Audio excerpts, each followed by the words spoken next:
ಓಂ ಶ್ರೀ ಗುರುಭ್ಯೋ ನಮಃ. ಶ್ರೀಮದ್ಭಗವದ್ಗೀತಾ 10ನೇ ಅಧ್ಯಾಯ 15ನೆಯ ಶ್ಲೋಕ. ಸ್ವಯಮೇವಾತ್ಮಾನಂ ವೇತ್ಥ ತ್ವಂ ಪುರುಷೋತ್ತಮ ಭೂತಭಾವನ್ ಭೂತೇಶ ದೇವದೇವ ಜಗತ್ಪತೆ. ನಿನ್ನ ಮಹಿಮೆಯನ್ನ ನೀನೇ ತಿಳಿಯಬಲ್ಲೆ. ಎಲ್ಲ ದೇವಾದಿದೇವನೇ ಮತ್ತು ವಿಶ್ವಪ್ರಭುವೇ ಮತ್ತು ಖಂಡಿತವಾಗಿಯೂ ನಿನ್ನ ಮಹಿಮೆಯನ್ನ ಇನ್ನೊಬ್ಬರಿಗೆ ತಿಳಿಯಲು ಸಾಧ್ಯವೇ ಇಲ್ಲ. ನೀನೇ ಸಮರ್ಥನಾಗಿದ್ದೀಯ. ವರ್ಣನೆ ಮಾಡ್ತಾ ಇದ್ದಾನೆ. ಪರಮಪುರುಷನೇ, ಎಲ್ಲದರ ಮೂಲ ಸ್ವರೂಪನೇ, ಎಲ್ಲ ಜೀವಿಗಳ ಪ್ರಭುವೇ ಮತ್ತು ದೇವಾದಿದೇವನು ಮತ್ತು ವಿಶ್ವದ ಪ್ರಭು ನೀನಾಗಿದ್ದೀಯ. ಹೀಗಿರಬೇಕಾದಾಗ ನಿನ್ನ ಮಹಿಮೆಯನ್ನ ಯಾರು ತಿಳಿಯಲು ಸಮರ್ಥರು? ಆದ್ದರಿಂದ ನಿನ್ನ ಮಹಿಮೆಯನ್ನ ತಿಳಿಯಬೇಕು ಅಂತಾದರೆ ನೀನೇ ಸಮರ್ಥನಾಗಿದ್ದೀಯ. ಕಾರಣ ಏನಂತಂದ್ರೆ, ಇಲ್ಲಿ ಭಗವಂತನ ಈ ಒಂದು ಪ್ರಭಾವಗಳು ಹೇಗಿದೆ, ಮಹಿಮೆ ಹೇಗಿದೆ ಅಂತ ಯೋಚನೆ ಮಾಡಿದಾಗ ಮನಸ್ಸಿಗೆ ಬರುತ್ತೆ, ಪರಮಪುರುಷ ಅಂತ ಕರೆಯಿದೆ. ಪರಮಪುರುಷ ಅಂತಂದ್ರೆ ಏನು? ಪರಮ ಅಂತಂದ್ರೆ ಅತ್ಯಂತ ವ್ಯಾಪಕವಾಗಿರುವಂಥವನು, ಯಾವಾಗಲೂ ಇರುವವನು, ನಿತ್ಯನು ನಿರಂತರನು ಇರತಕ್ಕಂಥವನು ಪರಮ ಅಂತ ಹೇಳಿಸ್ಕೊಳ್ತಾನೆ. ಸರ್ವತ್ರ ವ್ಯಾಪಕವಾಗಿರತಕ್ಕಂಥವನಿಗೆ ಪರಮಪುರುಷ ಅಂತ ಹೇಳ್ತಾನೆ. ಪರಮಶ್ಚ ಪುರುಷಶ್ಚ ಅಸೌ ಪರಮಪುರುಷ ಅಂತ. ಪರಮಪುರುಷ ಅಂತ ಯಾವಾಗಲೂ ಕೂಡ ಈತನು ಸಹಜವಾಗಿ ಮತ್ತು ವ್ಯಾಪಕನಾಗಿ ಭರಿತನಾಗಿ ಇರತಕ್ಕಂಥವನು ಪರಮಪುರುಷ. ಯಾವುದರಲ್ಲಿಯೂ ಕೂಡ ಕೊರತೆ ಇಲ್ಲದಿರತಕ್ಕಂಥವನಿಗೆ ಪರಮಪುರುಷ ಪರಮಪುರುಷ ಅಂತ ಕರೆಯಬೇಕು.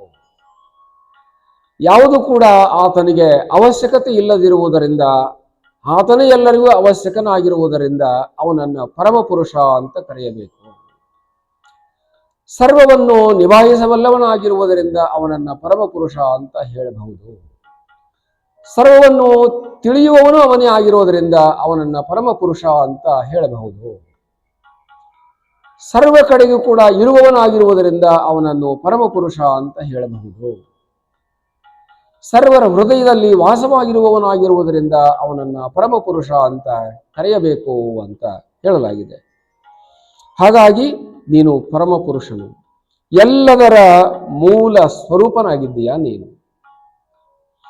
ಏನೋ ಒಂದು ಮಾವಿನ ಮರದಲ್ಲಿ ಸಾವಿರಾರು ಹಣ್ಣುಗಳಿರುತ್ತವೆ. ಆ ಎಲ್ಲ ಹಣ್ಣುಗಳಿಗೆ ಬೇರನ್ನುವಂಥದ್ದು ಒಂದು ಇದ್ದು, ಆ ಒಂದು ಬೇರು ಎಲ್ಲ ಹಣ್ಣುಗಳಿಗೂ ಕೂಡ ಆದಿಯು ಹೇಗಾಗಿದೆಯೋ ಹಾಗೆ ನೀನು ಎಲ್ಲ ಜೀವರಾಶಿಗಳ ಮೂಲ ಬೇರನು ನೀನಾಗಿದ್ದೀಯ. ಹಾಗಾಗಿ ಮೂಲ ಪುರುಷನು ನೀನಾಗಿದ್ದೀಯ. ಎಲ್ಲ ಜೀವಿಗಳ ಪ್ರಭು, ಎಲ್ಲ ಜೀವಿಗಳ ಒಡೆಯನು ಕೂಡ ನೀನೇ ಆಗಿದ್ದೀಯ. ನಿನ್ನನ್ನು ಬಿಟ್ಟರೆ ಒಡೆತನ ಇನ್ಯಾರಿಗೆ ಸೇರುತ್ತದೆ? ನಿನ್ನೊಬ್ಬನನ್ನು ಬಿಟ್ಟರೆ ಒಡೆತನ ಅನ್ನುವಂಥದ್ದು ಇನ್ಯಾರಿಗೂ ಕೂಡ ಸೇರೋದಿಲ್ಲ. ನೀನೊಬ್ಬನೇ ಸಮರ್ಥ, ನೀನೊಬ್ಬನೇ ಒಡೆಯ, ನೀನೊಬ್ಬನೇ ಎಲ್ಲವನ್ನು ತಡೆಯಬಲ್ಲೆ, ನೀನೊಬ್ಬನೇ ಎಲ್ಲವನ್ನು ಹಿಡಿಯಬಲ್ಲೆ, ನೀನೊಬ್ಬನೇ ಮನಸ್ಸು ಮಾಡಿದರೆ ಎಲ್ಲವನ್ನು ಪುಡಿ ಪುಡಿ ಮಾಡಬಲ್ಲೆ. ಇಂತಹ ಸಮರ್ಥನಾಗಿರುವುದರಿಂದ ನೀನು ಪ್ರಭು ಮತ್ತು ನೀನು ಎಲ್ಲಕ್ಕೂ ಕೂಡ ಒಡೆಯನಾಗಿದ್ದೀಯ. ಮತ್ತು ಎಲ್ಲ ಜೀವಿಗಳಿಗೆ ಆದಿಯೂ ನೀನೇ ಆಗಿದ್ದೀಯಾ, ಅಂತನೂ ನೀನಾಗಿದ್ದೀಯ. ಆದಿದೇವಂ ಅಂತ ಹೇಳಲಾಗಿದೆ. ನ ಆದಿಹಿ ಆದಿ, ಎಲ್ಲೆಲ್ಲಿಯೂ ಕೂಡ ಯಾವಾಗಲೂ ಕೂಡ ಇವನಿಗಿಂತ ಮುಂಚೆ ಇನ್ನೊಂದು ಇತ್ತು ಅಂತ ಹೇಳುವುದಕ್ಕೆ ಸಾಧ್ಯವೇ ಇಲ್ಲ ಅಂತ ಎಲ್ಲ ವೇದಶಾಸ್ತ್ರಗಳು ಕೂಡ ಹೇಳ್ತಿವೆ. ಹಾಗಾಗಿ ಇವನನ್ನ ಆದಿಪುರುಷ ಆದಿಪುರುಷ ಅಂತ ಕರೆಯಲಾಯಿತು.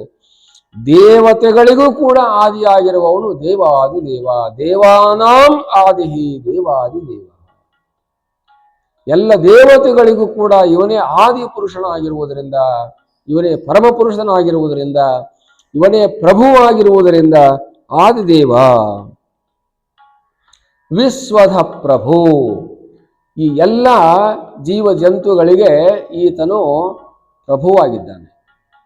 ಎಲ್ಲ ಜೀವ ಜಂತುಗಳಿಗೂ ಕೂಡ ಈತನೇ ಅನ್ನ, ಆಹಾರ, ನೀರು, ನಿದ್ರೆ ಮೊದಲಾದವುಗಳನ್ನ ಸಕಾಲಕ್ಕೆ ಒದಗಿಸಿಕೊಡುವವನು ನೀನಾಗಿದ್ದೀಯಾ. ಹಾಗಾಗಿ ನಿನ್ನನ್ನ ಏನಂತ ಕರೆಯಬೇಕು?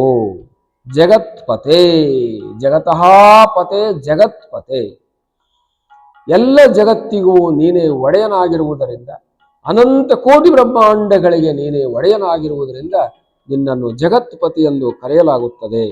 ಆದ್ದರಿಂದ ಇಂತಹ ಮಹಿಮಾಶಾಲಿ ಉಳ್ಳಂತ ನೀನು ಇನ್ನೊಬ್ಬರಿಂದ ಅರಿಯಲು ಹೇಗೆ ಸಾಧ್ಯ ನಿನ್ನನ್ನು? ಆದ್ದರಿಂದ ಸ್ವಾಮಿ, ನಿನ್ನ ಮಹಿಮೆಯನ್ನೇ ನೀನೇ ಅರಿಯಬಲ್ಲೆ ಅಂತ ಅರ್ಜುನನು ಹೇಳಿಕೊಂಡಿದ್ದಾನೆ. ಹರಿ ಓಂ ತತ್ಸತ್.